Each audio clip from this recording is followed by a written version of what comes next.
¿Y cuántos están listos para recibir una palabra del Señor? Amén. ¿Cuántos trajeron su Biblia? Saca tu Biblia o prende tu Biblia. Y si no traes Biblia, cómprate una Biblia y métete esa palabra Biblia. O si no, júntate con un cristiano que tengas ahí a tu lado. Pero hoy quiero compartir algo que he titulado Dios en mis procesos. Di conmigo, Dios en mis procesos. ¿Cuántos de aquí, si somos verdaderamente honestos, reconocemos que estamos pasando por un proceso, por una prueba, o que hemos pasado por alguna? Que levanten su mano. Levanta bien tu mano, levanta bien tu mano. Los que no la levanten, vengan y oren por nosotros, por el amor de Dios. Ya queremos dejar de pasar por tantas. Pero creo que todos estamos expuestos a lo largo de nuestra vida a procesos o a pruebas o a dificultades, tormentas, problemas. Y es que el simple hecho de que tú y yo estemos en esta tierra, que nuestro cuerpo sea mortal y que seamos de carne y hueso, quedamos expuestos a vivir un sinfín de problemas en esta tierra. Pastor, ¿por qué se me descompone el carro? Porque es un carro. Pastor, ¿por qué sucede esto en mi familia? Porque hay seres humanos. Pastor, ¿por qué en la iglesia a veces siento que no me saludan? Porque estamos rodeados de seres humanos imperfectos. A lo largo de nuestra vida vamos a descubrir que el día en que van a terminar nuestros problemas, ¿cuántos quieren que terminen sus problemas? El día en que van a terminar nuestros problemas y el día en que vamos a dejar de pasar por pruebas, va a ser el día que estemos sepultados en tierra. Ese va a ser el día en que dejemos de pasar por problemas. Y quizá no quiero desmotivarte, no quiero desanimarte, pero sí decirte que en la Biblia encontramos muchas veces esta palabra llamada prueba. No viene como tal la palabra proceso, pero sí prueba, y todos los seres humanos vamos a estar expuestos a pasar por diferentes tipos de prueba. Pero quiero que veas lo que dice la palabra de Dios de acuerdo a lo que hoy vamos a hablar en primera carta de Pedro, capítulo 1, verso 7. Te lo voy a leer en la traducción lenguaje actual. La Biblia dice: la confianza que ustedes tienen en Dios es como el oro. Bueno, lo voy a leer en esta versión para ir juntos. Es el 7, es el versículo 7. Dice: para que sometida a prueba, digo conmigo prueba. Pero otra vez prueba. Dice: para que sometida a prueba vuestra fe, tu fe, mucho más preciosa que el oro, el cual aunque perecedero, se prueba con fuego. Después dice, sea hallada en alabanza, gloria y honra cuando sea manifestado Jesucristo. Mira, lo que la Biblia nos está tratando de enseñar, o lo que más bien nos está enseñando, es que así como el oro es pasado por el fuego, nuestra confianza en Dios va a ser probada por medio de dificultades, de problemas, de angustias, de dolor, de tormentas. Eso quiere decir que cada prueba que tú y yo pasamos, cada proceso que tú y yo atravesamos, lo que Dios quiere construir en tu vida es más confianza en Él. ¿Cuántos dicen amén? Es más confianza en Él, es más fe en Dios, es más dependencia en el Señor. Pastor, oren por mí porque yo siento que el dinero me falta. Dios va a utilizar esa oportunidad para que tú dependas 100% de Dios. Pastor, ore por mi familia, hay un montón de problemas. Dios va a utilizar esa oportunidad para construir amor en tu vida y para que tu familia, antes de que sea cambiada, primero cambies tú. Dile al que está a tu lado: si cambias tú, todo cambia. Dilo otra vez: si cambias tú, todo cambia. Pastor, ore para que mi mamá cambie. No, primero cambia tú y todo lo demás va a cambiar. Pastor, ore para que mi pareja cambie. No, primero cambia tú y todo lo demás va a cambiar. Amén. Amén. Fíjate, un hombre dijo algo que quizá no nos va a gustar mucho, pero este hombre de Dios dijo: el sufrimiento es la vocación. Se me trabó algo aquí. El sufrimiento es la vocación del cristiano. El sufrimiento es la vocación del cristiano. Yo no sé si a ti te ha pasado, pero hay personas que se me han acercado y me han dicho: pastor, desde que tomé una decisión por Cristo, parece que el mundo se me vino encima. La mujer me quiere dejar, mis hijos ya no me hablan, me despidieron del trabajo, el negocio parece que va de mal en peor. Parece que desde que me decidí por Cristo, todas las cosas van de mal en peor. Si se supone que si yo sigo a Cristo, pastor, me tienen que salir las cosas bien. ¿Cuántos honestamente se han hecho esa pregunta? Bueno, mira, el sufrimiento es la vocación del cristiano. ¿Por qué? Porque los procesos de Dios nos purifican, nos fortalecen, y nosotros podemos ver, podemos observar que muchos hombres en la Biblia fueron probados por Dios. Todos esos hombres confiaron en el Señor, confiaron en Dios, creyeron en el Señor, pero a pesar de su confianza, fueron probados por Dios y pasaron por el sufrimiento. Por ejemplo, conocemos la vida de Abraham. Abraham, un hombre que llegó a la edad de los 85 años con el deseo de tener un hijo, para que un día Dios se le aparezca y le diga: te voy a dar un hijo, y dentro de 15 años ese hijo llegara. Eso quiere decir que un hombre llamado Abraham, hasta los 100 años, recibió la promesa que Dios le había dado. Y quizás nosotros a la semana: Dios, no cumples tu palabra, ¿verdad? Quizás nosotros al mes: pastor, ya no puedo más. Abraham esperó 100 años. ¿Cuántos dicen amén? Fíjate, Génesis 22:1 dice: probó Dios a Abraham. Fue Dios quien probó a Abraham. Fue Dios quien lo pasó por el sufrimiento, porque quería construir, edificar confianza en su vida. Pero también vemos al pueblo de Israel en unas aguas llamadas Mara, aguas amargas, y la Biblia dice en Éxodo 15:25, dice que en ese lugar, dice, allí les dio estatutos y ordenanzas, y fue ahí que los probó. Dios probó también a su pueblo, pero también vemos a un hombre llamado José el Soñador. ¿Cuántos han escuchado sobre José el Soñador? Este jovencito que a corta edad recibió sueños de Dios, y la Biblia dice en Salmos capítulo 105:19, dice: hasta que llegó el momento de cumplir sus sueños, el Señor puso a prueba el carácter de José. Dios puso a prueba el carácter de José. Pero también la Biblia dice acerca de nosotros en Proverbios capítulo 17 verso 3, dice: en el crisol se prueba la plata, y en el horno se prueba el oro, pero los corazones los prueba el Señor. ¿Sabes por qué Dios te hace esperar tanto? Quizá como lo podemos ver. ¿Sabes por qué pareciera que Dios tarda en cumplir sus promesas?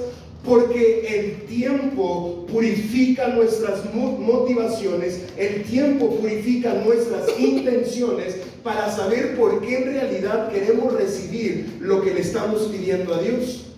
Quizá nuestras oraciones están empapadas de orgullo, de soberbia, de altivez, de autosuficiencia. Quizá le pedimos a Dios cosas para que los demás vean que Él está con nosotros y que nosotros somos superiores y que no nos hace falta nada. Y por esa razón es que Dios nos hace esperar y que Él nos prueba con el tiempo.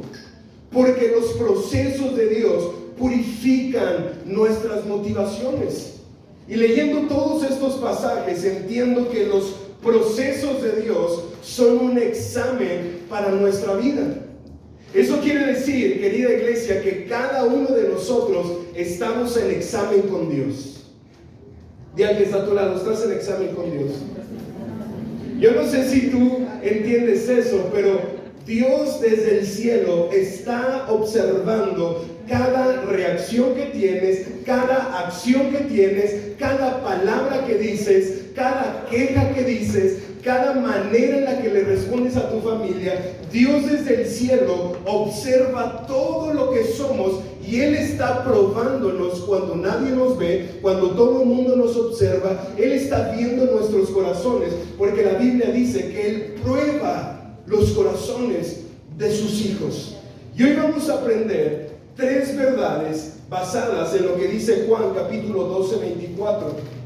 Quiero que leas conmigo lo que dice la Biblia. Dice: de cierto os digo que si el grano de trigo no cae en la tierra y muere, queda solo, pero si muere, lleva mucho. Di conmigo: fruto. Dilo más fuerte: fruto. ¿Cuántos quieren fruto en su vida? ¿Fruto abundante, sí o no? Sí. ¿O alguien quiere poquito fruto? Y lo que no quiera el Señor, dámelo a mí. Yo quiero mucho fruto en mi vida. Pero querer mucho fruto en mi vida requiere de grandes procesos en mi vida. Requiere de grandes pruebas en mi vida. Y lo primero que te quiero enseñar que necesitamos en las pruebas es que el proceso requiere fe. Lo primero, el proceso requiere fe.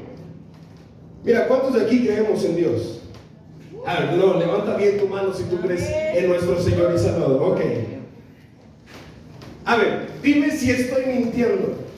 Pero es muy sencillo, es muy fácil creerle a Dios al principio.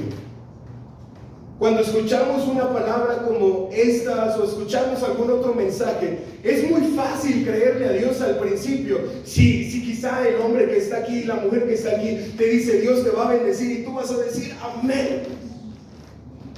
Yo arrebato esa palabra. Para mí es fácil creerle a Dios al principio. Es mucho más sencillo creerle a Dios al final, cuando ya la promesa se cumplió. Pero qué complicado es creerle a Dios cuando ya grité 100 veces amén y no sucede nada en mi vida. Qué complicado es seguir creyendo en el Señor cuando yo voy a la iglesia, cuando yo sirvo, cuando yo diezmo y pareciera que mi vida no avanza. Es complicado creerle a Dios en momentos así.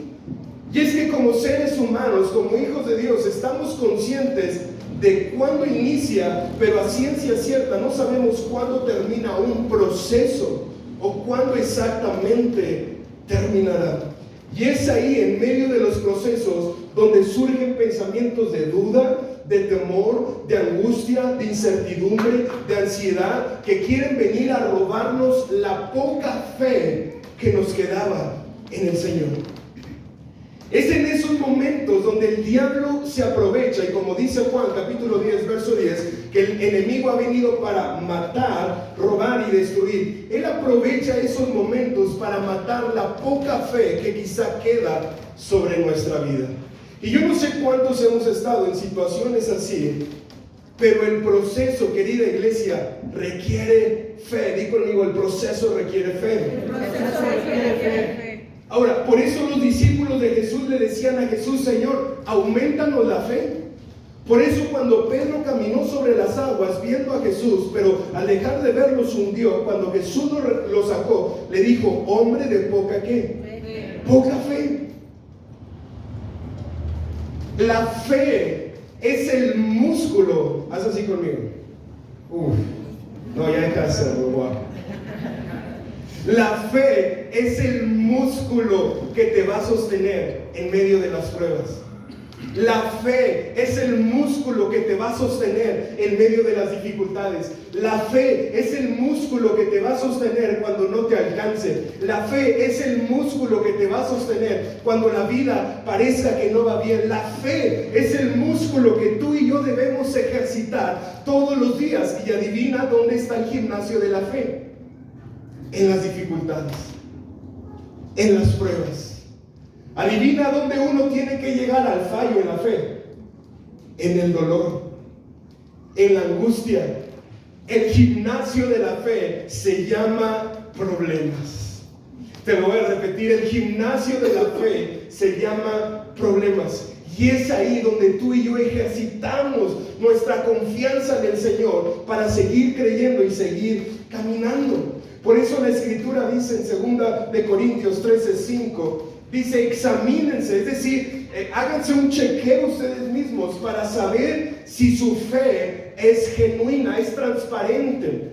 Dice, pruébense a sí mismos, sin duda saben que Jesucristo está entre ustedes. De no ser así, ustedes han reprobado el examen de la fe genuina. Es fácil creer en Dios cuando oramos y Él contesta. Pero qué complicado es seguir creyendo en el Señor cuando ya nos cansamos de orar y Dios pareciera que no contesta. Pero es en esos momentos donde nuestra fe es probada para saber si es genuina o es ficticia. Para saber si esa fe está puesta en Dios o está puesta en un trabajo o en un negocio. ¿Cuántos dicen amén? Mira, solo en el proceso se revela si la fe es genuina. Y la pregunta es, ¿vas a aprobar el examen o vas a reprobar el examen? ¿Qué vas a hacer? ¿Cuántos lo van a aprobar? ¿Y cuántos reprobados en el pasado hay aquí? Quizá muchos ya reprobamos en el pasado, pero en esta ocasión vamos a aprobar el examen de la fe. Y yo quiero animarte a creer en Dios y a creerle a Dios en medio del proceso, aun cuando no lo veas. Porque solo un incrédulo necesita ver para creer. Yo lo he dicho en muchas ocasiones, cuando no puedas ver la mano de Dios, confía en su corazón. La Biblia dice acerca de Moisés, en Hebreos capítulo 11, 27, Moisés había recibido un llamado de parte de Dios. Moisés se había encontrado con la zarza ardiente. Moisés había recibido una palabra de Dios. Pero la Biblia dice que Moisés respondió al llamado de Dios de esta manera. Dice, fue por la fe. ¿Por la qué? Fíjate, Moisés se movió por fe, no por vista. Dice, fue por la fe que Moisés salió de la tierra de Egipto sin temer el enojo del rey. El rey de ese tiempo, el faraón, se había levantado contra Moisés porque él había matado a un egipcio siendo egipcio. Habiendo vivido entre egipcios, habiendo crecido en el palacio del faraón. Y el rey se había levantado, pero dice la Biblia que por la fe Moisés dejó a Egipto, no temiendo la ira del rey. Él no salió huyendo por lo que el rey había dicho sobre él. Él no salió huyendo porque el rey lo había mandado matar. Él salió por fe. Y mira, quiero que entendamos esto, porque nosotros creemos en Dios, aunque no lo veamos. No tomamos decisiones precipitadas porque estamos desesperados en tener algo, sino que tomamos decisiones sabias por la fe que tenemos en Cristo Jesús. Cuando no veas nada en lo natural, mira a Cristo. Cuando no veas nada en el plano terrenal, Él observa a Cristo, porque Él es tu roca y Él es tu esperanza. Por eso la Biblia dice en segunda carta a los Corintios 5:7, dice, porque por fe andamos, no por vista. Por fe andamos, no por vista. Por eso levanta tus manos al cielo conmigo y quiero que declares algo en voz audible y que digas conmigo, Dios, no necesito ver, te creo. Dilo otra vez, Dios, no necesito ver, te creo. Dilo una vez más, Dios, no necesito ver, te creo.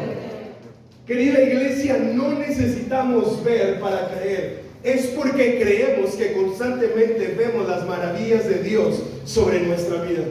Yo no necesito ver para saber que Dios es bueno. Es porque Él es bueno que yo constantemente veo su bondad en mi vida. Dios no necesita mostrarme que Él es Dios. Es porque Él es Dios y yo creo que Él es Dios que yo puedo ver su gloria manifestada sobre mi vida.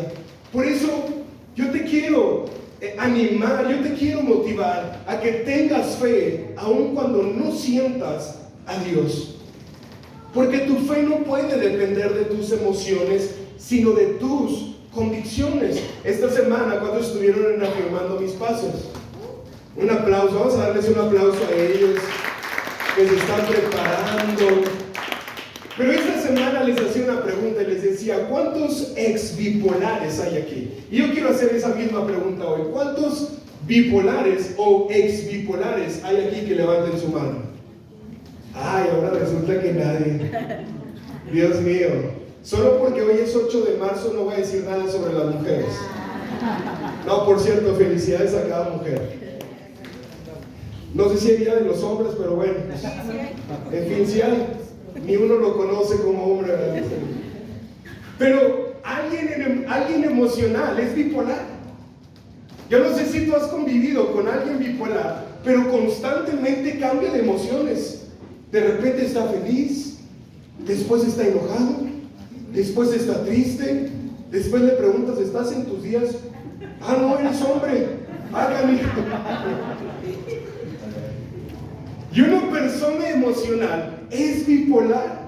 Y la gente emocional con Dios, es la gente que constantemente está dudando de Dios. Dios, vuelve a darme una señal si tú estás conmigo. Dios, vuelve a decirme si tú me amas. Dios, vuelve a ver que si hoy me pongo calzones azules, tú estás conmigo. A ver, Dios, si hoy me depositan 1,200 pesos, es porque tú eres mi proveedor. Alguien emocional constantemente duda de la palabra de Dios y es inconstante en todos sus caminos. Pero la Biblia dice en Santiago, capítulo 1, verso 6, verso 7, porque ¿cuántos de aquí oramos a Dios? Bueno, aquí está la clave para que Dios te responda. Dice la Biblia, pidan ¿con qué? Con fe, no dudando nada, porque el que duda es semejante a la onda del mar, que es arrastrada por el viento y echada de una parte a otra. Iglesia, pide con fe, no dudes. ¿Tú crees que Dios no te va a dar? ¿Tú crees que Dios no te va a responder? Dios lo va a hacer. Pastor, ¿me tengo que portar bien para que Dios responda? No, pero es porque eres su hijo que tú solito te portas bien. Pastor, ¿qué tengo que hacer para que Dios me escuche? Nada. ¿Qué tienen que hacer tus hijos para que los escuches? Nada. Por más enojado que estés, los sigues amando. Y por más que tú pienses que Dios está enojado contigo, aunque no lo está, Él te sigue amando. Por eso la Biblia dice, pide con fe, no dudes en nada. No es por lo que siento que yo creo, es por lo que Él ha dicho que yo creo en esta vida. Es por sus promesas en mi vida que yo puedo caminar con fe. ¿Cuántos de los que están aquí tienen una promesa de parte de Dios? Camina en esa promesa, muévete en esa palabra. Y si no tienes una promesa, aférrate a un versículo bíblico que esté en la Biblia, camina en esa palabra y tarde o temprano tendrás el resultado, la recompensa, la cosecha que Dios te quiere dar para ti. Amén. Así que cree en Dios. Aun cuando no lo veas, aun cuando no lo sientas y también aun cuando no lo entiendas. La Biblia dice en Juan 13:7, dice, lo que yo hago, tú no lo comprendes ahora, mas lo entenderás después. ¿Cuántos de aquí quieren respuestas? Que Dios nos dé respuestas. Yo no sé tú, pero al menos en muchas ocasiones yo le he pedido respuestas a Dios. Como pastor y conociendo de la palabra, en muchas ocasiones con lágrimas en mis ojos le he pedido respuestas a Dios. ¿Y sabes qué Dios me responde? Lo que yo hago, tú no lo comprendes ahora, pero lo entenderás después. Cree en Dios, aunque no lo entiendas, porque la manera en la que Dios opera supera nuestro razonamiento humano. Así que no se trata de entender, se trata de creer. Di conmigo, de creer. Mira, te lo voy a explicar de esta manera tan sencilla para que te lo puedas llevar en tu corazón. La voluntad de Dios y la manera como Él obra en nuestras vidas es como las mujeres. Te voy a explicar por qué. La Biblia dice, no lo entiendas, solo cree. ¿Por qué como las mujeres? No las entiendas, ámalas. Dios te habla. Ámalas. Y lo mismo es con la palabra de Dios. No tienes que entenderla. Abraza la palabra de Dios. Cree la palabra de Dios, camina en su palabra, porque tarde o temprano verás la cosecha en tu vida. ¿Cuántos lo pueden creer? Mira, Jesús ya sabe lo que Él va a hacer, pero Él quiere saber si tú sabes quién es Él. Jesús ya sabe lo que Él va a hacer en tu vida. La pregunta es, ¿tú sabes quién es el que está obrando en tu vida? La Biblia dice en Juan capítulo 6, versos 5 al 6, que estaba con un hombre llamado Felipe, y Jesús le hizo una pregunta, y en el norte decimos, una pregunta con jiribilla. Yo no sé si has escuchado este término, pero es una pregunta capciosa. Y Jesús le habla a Pedro, alza sus ojos, vio la multitud, y la Biblia dice que le preguntó a Felipe: ¿de dónde compraremos pan, Felipe, para que coman toda esta multitud? Pero mira lo que dice después. Pero esto decía Jesús para probarle, porque él sabía lo que había de hacer. Lo que realmente Jesús le estaba preguntando a Felipe era: ¿tú sabes quién es el que está a tu lado, Felipe? ¿Tú sabes quién es el que camina contigo? Imagina que en la semana Jesús te pregunte, Dios te habla y te pregunte: ¿cómo le haremos para completar los pagos de esta semana? Jesús se te aparece y te pregunta: ¿cómo le haremos para que tu familia ya no tenga problemas? Lo que realmente Jesús estaba preguntando es: ¿tú sabes quién es la persona que está a tu lado? ¿Tú sabes quién es el que camina contigo? Porque quizá Felipe hubiera podido decir: uy, Jesús, son un friego de personas, no tengo dinero para todos ellos. Y Jesús le hubiera dicho: ¿qué no sabes quién es el que está contigo? Aquel que multiplica los panes y los peces, aquel que puede alimentar una multitud de 5,000 mujeres, más hombres, más hijos, alrededor de 15,000 personas con 3 panes y 2 peces. ¿Qué no sabes que ese hombre es el que camina contigo? Quizá Jesús se te va a aparecer y te va a decir: Osiris, ¿qué haremos con estos 100 pesos esta semana? ¿Será que sí te alcanza? Yo lo que le diría a Jesús sería: Padre, en mis manos no, pero tú lo multiplicas. En mi razonamiento humano, yo no tengo idea cómo multiplicar esto, pero por esa razón tú estás conmigo. Por esa razón yo creo en ti. Porque donde mi mente finita no puede llegar, tu mente infinita alcanza lugares donde yo no puedo estar. Esa es la respuesta que Jesús estaba esperando. Es que tú caminas conmigo, Jesús. Por eso el proceso requiere fe. Pero yo quiero preguntarle algo a la iglesia. Iglesia, ¿vas a seguir creyéndole a Dios a mitad del camino o te vas a aventar en los brazos de Dios para confiar? ¿Qué es lo que vas a hacer? Aventar. ¿Qué es lo que vas a hacer, iglesia? Camina con fe. Camina con seguridad. Camina con sabiduría, porque es Cristo quien camina contigo. Lo segundo, dijimos lo primero, el proceso requiere ¿qué? El proceso requiere ¿qué? Pues que aquí se los pone mi esposa. El proceso requiere fe. Lo segundo, el proceso, ya el que está a tu lado, prepárate. Digo porque ahora sí van a empezar a llover las pedras, no se crean. Segundo, el proceso exige muerte. El proceso exige muerte. Pastor, ¿a qué te refieres con esto? En el proceso algo tiene que morir. Y yo no me refiero a personas, o yo no me refiero a ti. Me refiero que en el proceso hay pensamientos que tienen que morir. Hay maneras de vivir que tienen que morir. Hay estrategias humanas con las que has vivido que tienen que morir.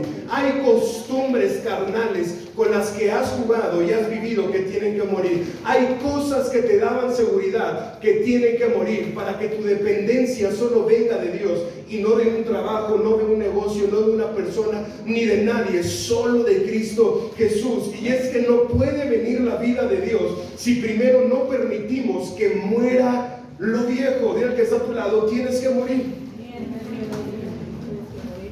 Iglesia, cada uno de ustedes tiene que morir. ¿A qué? A su manera de pensar. Qué frustrante es conversar con alguien que constantemente se está quejando, ¿cierto? Qué frustrante y desesperante es hablar con alguien que todo el tiempo está hablando mal de otras personas, que todo el tiempo que tiene que justificar sus actos hablando mal de otros, que todo el tiempo se está quejando de la vida que tiene, que todo el tiempo está hablando mal de sí mismo. Qué desesperante es hablar todo el tiempo con alguien que solamente es que estoy mal, es que tengo problemas, es que tengo el otro. Iglesia, tienes que morir a tu manera de pensar para que venga algo nuevo sobre ti. Por eso preguntamos, ¿cómo están? Y contestan, maravillosamente bien. Maravillosamente bien, pastor. A ver, lo voy a decir en chilango. Maravillosamente bien. No me salió. ¿Cómo se dice en tono chilango? A ver. Pues así díganlo normal y ya. Algo tiene que morir. En el proceso, tu manera de pensar tiene que morir, tu manera de ver las cosas tiene que morir, para que Dios te dé una nueva visión acerca de las cosas. Donde antes veías derrota, ahora ves una oportunidad de crecimiento. Donde antes veías fracaso, ahora ves prosperidad. Donde antes veías derrota, antes veías a tu pareja, a tu esposo, y decías, chale, ¿con quién me casé? Ahora vas a decir, gracias Dios por mi familia, gracias por mis hijos, gracias por mi pareja. Cuando muera eso en tu vida, vas a darte cuenta que eres más rico de lo que piensas, que eres más próspero de lo que piensas. Porque muchos de ustedes se autodenominan como pobres, pero cuando Dios cambie tu visión, te vas a dar cuenta que eres más que rico y más que rica. Cuando Dios haga morir esa estructura mental con la que vives, te vas a dar cuenta que no soy rico porque tengo mucho, sino porque no me hace falta nada. Y porque cuando digo nada me refiero a lo que realmente es importante, que son las personas que me rodean. Por esa razón sé que no me hace falta nada. Por eso la Biblia dice en Romanos capítulo 6, verso 6, dice, sabiendo esto, que nuestro viejo hombre fue crucificado juntamente con él, para que el cuerpo del pecado, digo conmigo, el cuerpo del pecado, sea destruido, a fin de que no sirvamos más al pecado. ¿Cuántos han orado por alguien que quieren que llegue a la iglesia? Mira, sigue orando, pero ora con paz. Porque Dios sabe tratar con gente especial de pecado hasta destruir su cuerpo y un día verlos rendidos aquí. Bendito Dios que Él nos mostrara una imagen y un video de lo que tú eras antes. Nos espantaríamos terrible. Y antes esas personas que estaban inundadas en pecado, mira dónde estamos. Con nuestras manos levantadas al cielo, adorando al Padre, dando todo de nosotros para el Señor. De esa misma manera, no te canses de orar, ora con paz, porque Dios sabe tratar con la gente que vive así hasta destruir su cuerpo, con tal de verlos en la iglesia levantando sus manos de la misma manera que tú. Amén. ¿Cuántos pueden decir amén a eso? Amén. Mira, el viejo hombre no necesita renovación, necesita muerte. Digo, muerte. Muerte. Y cuando hablo de muerte es porque Dios necesita aplastar todo de nosotros hasta que no quede nada de nosotros, nada de mí, nada de ustedes, con tal de que Dios pueda edificar algo nuevo sobre cada uno de los que estamos aquí. Amén. Dios necesita aplastarnos y decir que ni tu apellido quede, que ni tu nombre quede, que ni tu pasado quede, que ni tu manera de pensar quede, con tal de construir y edificar algo nuevo sobre tu vida. Por eso Él nos prueba, por eso Él nos procesa, por eso Él nos hace pasar por sufrimiento. Lo glorioso del sufrimiento, y digo glorioso, es que Jesús nos hizo una promesa, y es esta: aunque andes en valle de sombra y de muerte, ¿alguien se lo sabe? No temerás a mal alguno, porque yo estaré contigo. En medio del sufrimiento, yo estaré contigo. El hombre espiritual debe ser renovado, pero el hombre carnal debe ser asesinado. Por eso el apóstol Pablo decía: con Cristo estoy juntamente crucificado.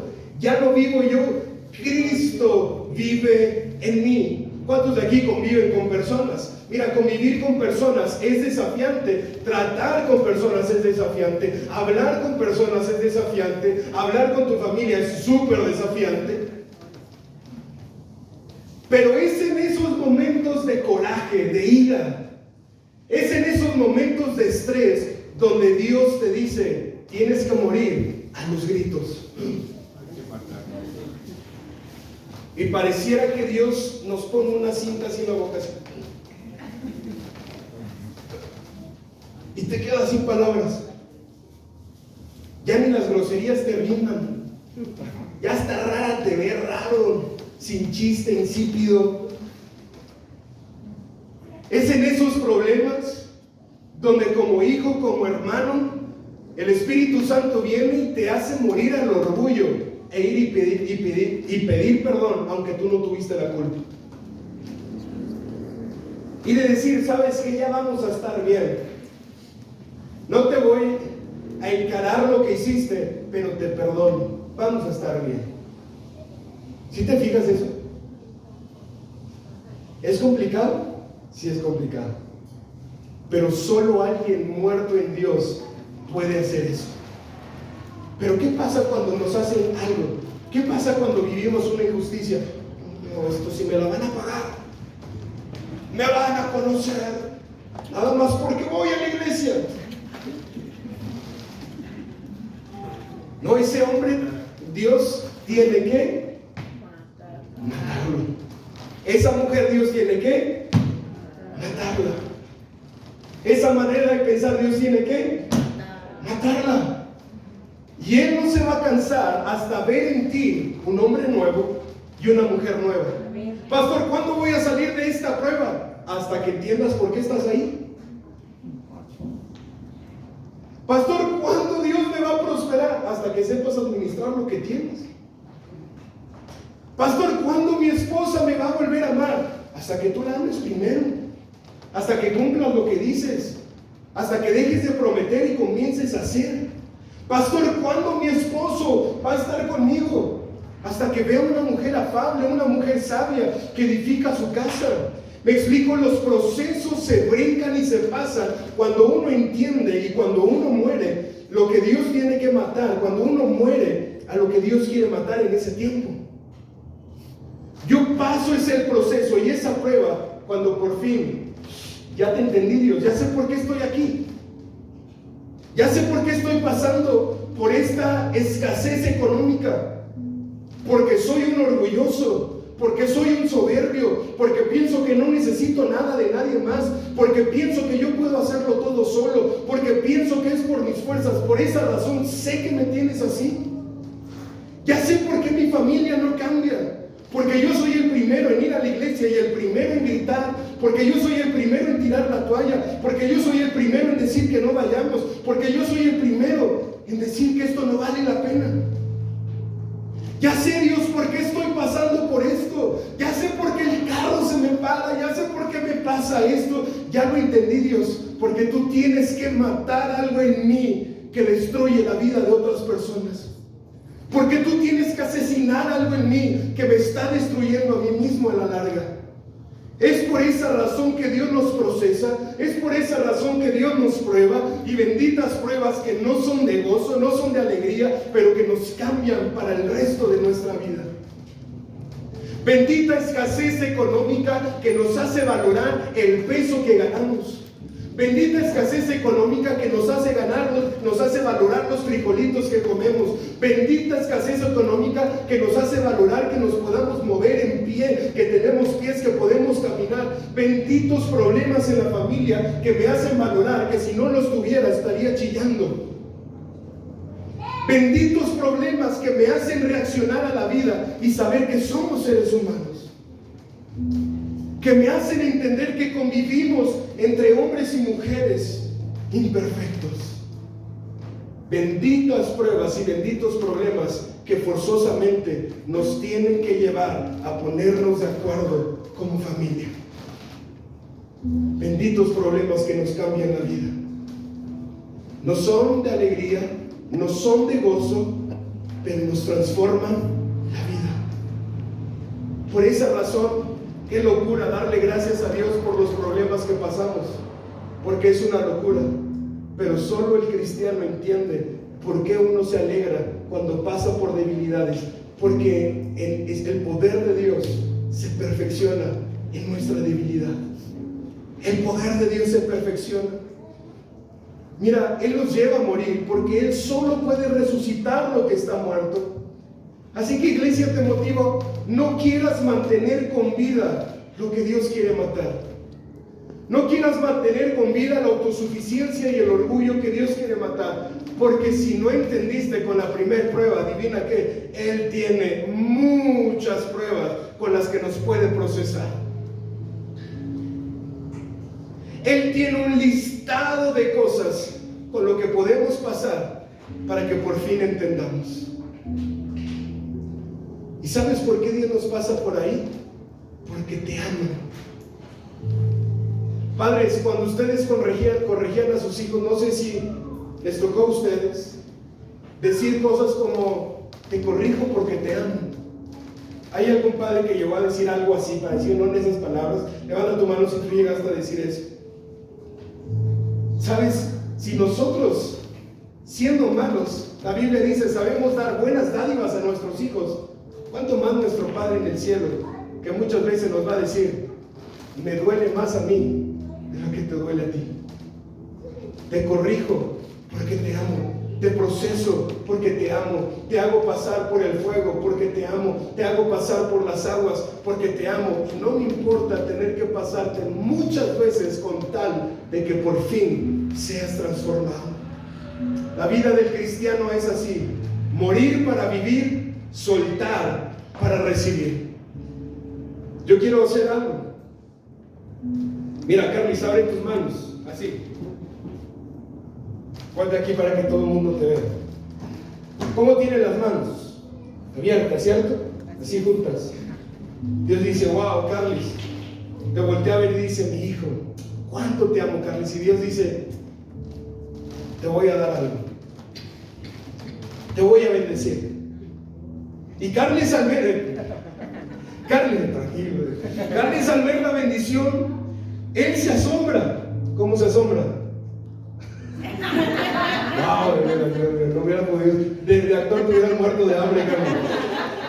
Y él se asombra al ver la bendición y dice: no, esto nadie me lo va a quitar. Y él cierra su mano. Y Dios, mientras estaba dándole a alguien más, se acuerda de su hijo Carlos y dice: Carlos, quiero bendecir más a mi hijo. Pero cuando llega con Carlos dice: ah, chirrión. Palabras Pablo habla hoy, ¿verdad? No creo que Dios diga chirrión. Y Dios dice: ah, caray, ya cerró la mano. Mira, aunque te pueda, aunque te dé, se le va a caer. Carlos, si tú quieres más, necesitas soltar. Y Dios dice: suelta para que yo pueda darte más. Ay, él viene con el pastor y dice: bueno, yo te doy a ti, pastor. Dios dice: soltaste, ahora te regreso lo que diste y aparte te lo regreso multiplicado. Y Carlos ahora, al ver la bendición que Dios le dio, se asombra, pero en esta ocasión dice: ya te entendí, Dios, ya te agarré la movida. Si de eso se trata, ¿sabes qué? Ahora voy a soltar las dos cosas para recibir algo más. Y entonces Carlos va y suelta todo. Ay, me lo guardan. Dios dice: ah, me gustó tu actitud. Y Dios dice: va. Por esa razón, ahora te voy a dar algo más.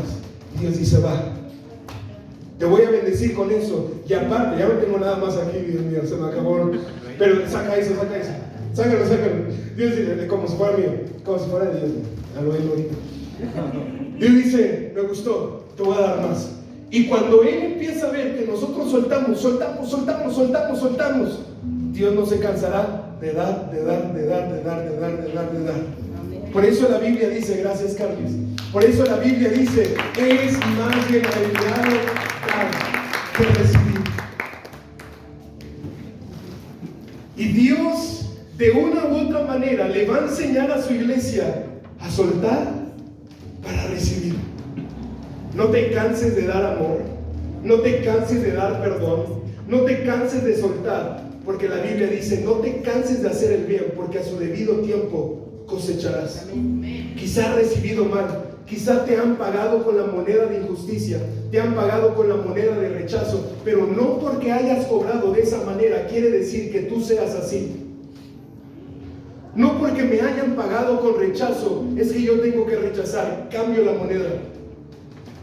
Yo recibí rechazo, pero Dios, yo voy a dar compañía. Yo recibí escasez, pero aún en la escasez, Dios, ¿cómo puedo bendecir a otros? Pero aún en el dolor, ¿cómo puedo orar por otros? Y cuando Dios ve esa actitud, dice, ya lo entendiste. Ya entendiste lo que quería enseñarte. Tan tan. Esta temporada terminó, se abre una nueva. Este episodio que se llamaba proceso termina, te mando uno nuevo, pero en esta ocasión con una nueva mentalidad. Y me encanta eso de Dios, que donde el ser humano ve derrota, Dios ve oportunidad.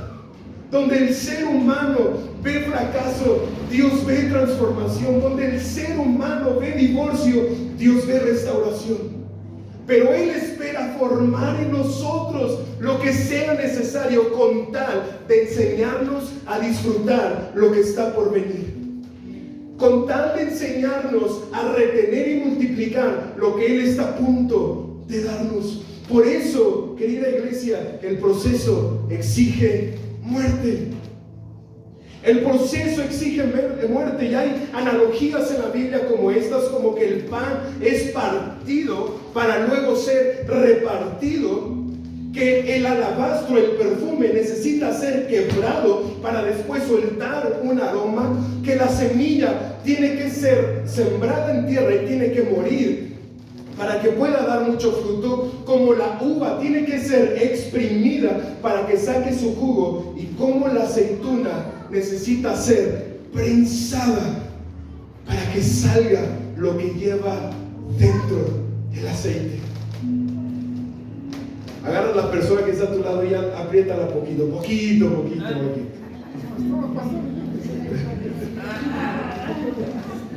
Dios lo que hace es tomarte y apachurrarte un poquito así.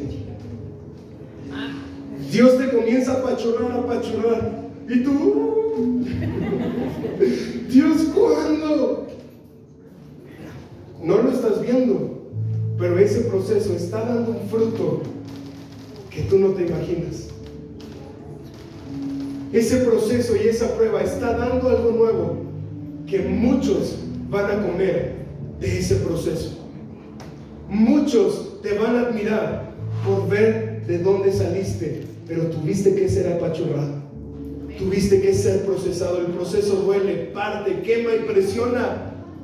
Pero, querida iglesia, para Dios todo está fríamente calculado. A Dios nada se le sale de las manos. ¿Puedes decir eso conmigo? A Dios nada se le sale de las manos. Yo creo que la persona que está a tu lado tiene que escuchar eso. Dile, a Dios nada se le sale de las manos. Nada. La vida de Cristo solo se manifestará en tu vida cuando estés dispuesto a morir. Y número 3, y con esto cierro. Hablamos número 1, el proceso requiere fe. Lo segundo, el proceso exige muerte. Pero número 3, el proceso da fruto. El proceso da fruto. Muchos quieren milagros, pero pocos quieren un proceso. Pocos quieren vivir de procesos, porque el milagro es inmediato, el proceso lleva tiempo. Así que los milagros nos muestran el poder de Dios, pero son los procesos aquellos que nos muestran el carácter de Dios, aquellos que nos revelan el carácter del Señor. Mira, el milagro, como Carlis, ¿verdad? Me asombra. ¡Wow!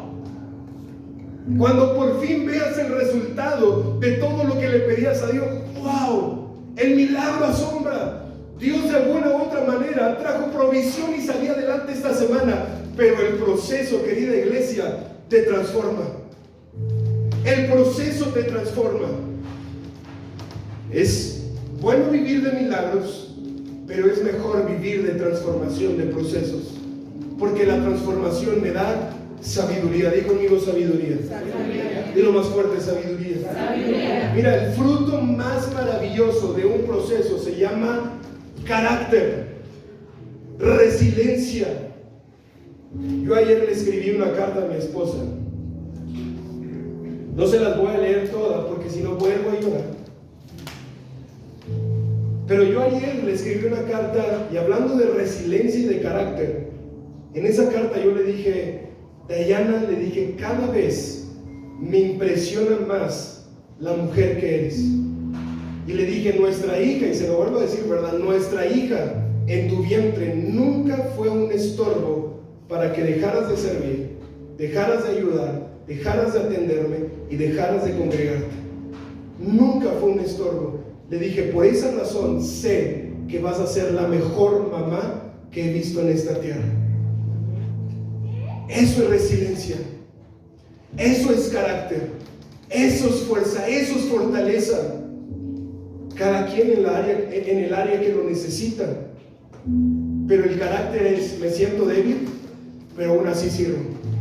Me siento roto, pero aún así voy. Me siento frágil, pero aún así levanto mis manos. Siento que ya no puedo salir de esto, pero yo sigo creyendo en ti, Dios. Siento que no puedo salir de este momento tan oscuro, pero te sigo amando, Espíritu Santo. Eso es carácter. Y Dios construye carácter en las pruebas. Y sobre un carácter es que Dios puede confiar cualquier cosa que Él ha preparado. ¿Quieres que Dios te dé mucho? Deja que Él te procese mucho. ¿Quieres que Dios confíe en ti mucho? Deja que Él te haga pasar por muchas pruebas para que salgas aprobado de todas ellas. ¿Quieres que Dios te lleve a niveles en los cuales tú nunca has estado? Deja que te lleve a procesos en los cuales también nunca has estado. ¿Quieres que Dios te dé a manos llenas? ¿Cuántos quieren que Dios les dé a manos llenas? Deja que Dios te procese con lo que tienes para ver qué tanto puedes soltar, para saber si Él puede depositar más. Por eso Jesús dijo, un mandamiento les dejo: amarás al Señor tu Dios con todo tu corazón, con toda tu mente, con toda tu alma. Pero uno segundo, ama a tu prójimo como a quién, como a ti mismo. Ama a tu prójimo como a ti mismo. Job, un hombre que fue procesado, que fue probado, y Dios mío, wow, yo no quiero ser Job nunca en la vida. Yo no sé si alguien de aquí dice, pastor, yo quiero ser Job en esa tierra. ¿Hay alguien que diga eso? Y si lo dices porque no conoce su historia. Pero Job dice algo. Job 23:10. Él dijo, mas Dios conoce mi camino, me probará y saldré como oro. Dios conoce mi camino, me probará y saldré como oro. Yo no sé si es un proverbio chino, es una canción, pero dice, de mí se burlaron, de mí criticaron. No es una canción esa, ¿verdad? Ya Dios nos había librado de la música secular, chicos. ¿Qué pasa? ¿Cómo va aquella canción que dice, la mejor ya ni la menciono? Pero Job lo entendió todo. Mira, Dios saca lo mejor de ti a través de los procesos. Moisés pasó de ser un violento asesino a ser el hombre más manso de la tierra. Abraham pasó de ser un hombre estéril a ser un padre de naciones. José el soñador pasó de ser un orgulloso a ser un administrador sabio y protector. David pasó de ser un pastor anónimo a ser el primer rey de Israel. Jacob pasó de ser un engañador y usurpador a pasar a ser un príncipe con Dios. Pedro pasó de ser un impulsivo a ser un líder firme, y el apóstol Pablo pasó de ser un perseguidor de cristianos a ser el apóstol más mencionado del Nuevo Testamento.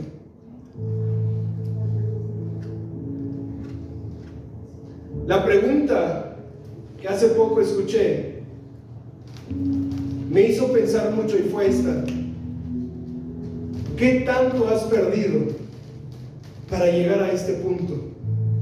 ¿Y qué tan dispuesto estás a perder para llegar allá? Cuando pensaba en esto, comencé a enumerar las pérdidas que he tenido en mi vida, y no hablo de pérdidas humanas solamente, sino en todos los sentidos. Y dije, quizá otro en mi lugar no estaría dispuesto a perder todo esto. Quizá otro en mi lugar no tendría la misma fe. Lo que te quiero decir es esto: ¿qué tan dispuesto estás a morir en el proceso? ¿Qué tan dispuesto estás a ser quebrantado en el proceso con tal de que Dios saque la mejor versión de ti? ¿Qué tan dispuesto estás? Dios no tiene prisa en el proceso. Dios no tiene prisa en las pruebas. Si hizo esperar a Abraham 15 años, ¿qué te hace pensar que a ti en 2 meses te va a responder?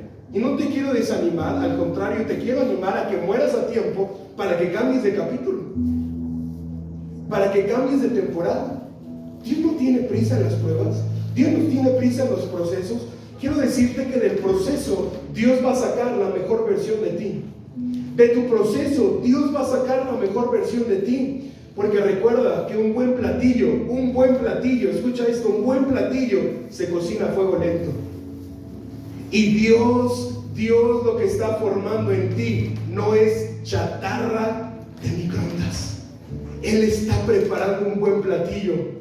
Él está preparando la mejor versión de ti. Él literalmente en lo oculto te está formando, te está dando forma, te está ajustando, te está poniendo, te está quitando, para que cuando te saque a la luz la gente vea y diga: wow, ¿qué le pasó a ese hombre? ¿Qué le pasó a esa mujer? ¿De dónde sacó tanta sabiduría? ¿De dónde es que habla de esa manera? Quizá ellos van a ver el resultado, pero no van a ver el proceso. Pero es el proceso lo que te pone en el resultado mayor. Es el proceso. Por eso, querida iglesia, no le pidas a Dios que todo se acelere. Pídele a Dios que forme en ti lo que Él necesita formar, porque entonces cuando llegue tu tiempo, esa formación va a bendecir a miles de personas. Y como dice la canción, aunque no pueda ver, tú estás orando. Aunque no pueda ver, tú estás orando, Dios. Aunque no lo pueda sentir, tú estás orando. Aunque no lo entienda, tú estás haciendo algo.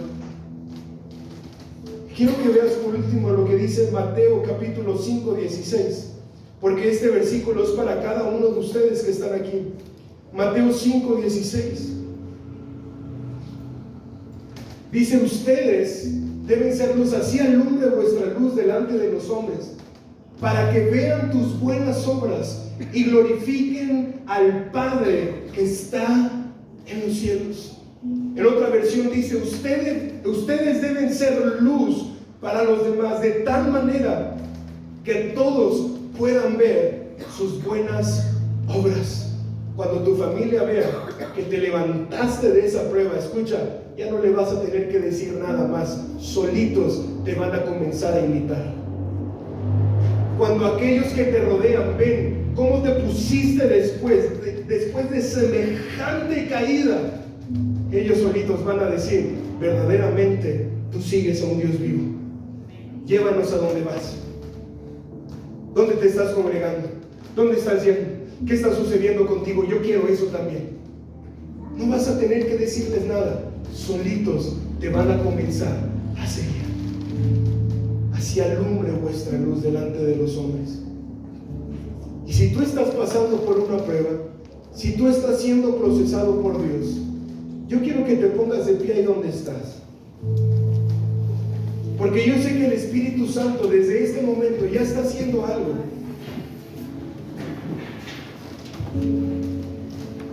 Dios ya está trabajando en muchos de ustedes. Dios ya está obrando. ¿Y sabes dónde es la primera obra de Dios? Di conmigo: en mí. Esa es la obra maestra de Dios. Esa es la obra maestra de Dios, tú. Y aquellas personas que un día se burlaron de ti, y aquellas personas que un día hablaron mal en contra de ti, y aquellas personas que un día dijeron que tú no ibas a salir adelante tomado de la mano de Dios, escúchame bien, un día te vas a acordar y no vas a decirles, miren dónde estoy, no. Vas a decir, Señor, perdónalos, nunca supieron lo que decían. Señor, no se los tomes a cuenta, porque nunca supieron lo que estaban diciendo sobre un siervo tuyo. Aquellas personas que un día me criticaron, Jesús, no les tomes a cuenta sus palabras, porque ni siquiera sabían de lo que hablaban. Y si esas personas fueron tus padres, tus hermanos, tus hijos, escúchame bien, tienes vida para restituir lo que destruiste. Tienes tiempo para restituir lo que un día rompiste. Tómate de la mano de Dios, no te sueltes, camina a su lado y tarde o temprano vas a ver su gloria sobre tu vida. Y te vas a acordar, no de mis palabras, porque aquí el protagonista es Dios. Te vas a acordar de sus promesas y vas a saber que Él es fiel y justo. Por eso quiero que cantemos esta canción. Cierra tus ojos en donde estás, levanta tus manos al